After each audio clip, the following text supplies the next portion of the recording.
Hello guys, তোমরা কেমন আছো? আশা করি খুবই ভালো আছো। আজকে আমার মায়ের বার্থডে, আর মা কেক খাবে না বলে সেই জন্য একটু চিকেন র্যাপ কুলচা নিয়ে আসলাম কিনে মিয়ামার থেকে। তো আজকে এটা দিয়ে সেলিব্রেট করব।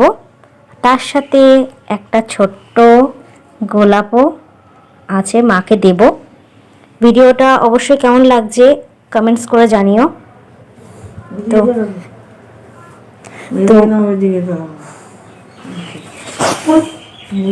এই যে মাকে দেখো, এই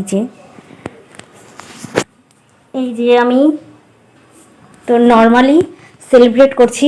এখন বাবা নেই, বাবা একটু বাইরে রয়েছে। আর কাটো।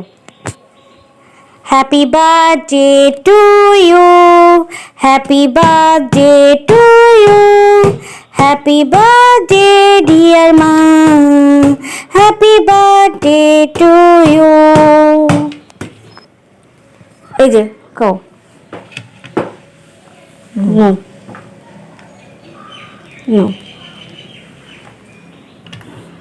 এই যে মাকে আমি মার জন্মদিনের গিফট দিলাম, একটা গোলাপ ফুল দিলাম ছোট্ট আমার তরফ থেকে। তো ভিডিওটা কেমন লাগছে একটা ছবি তুলি।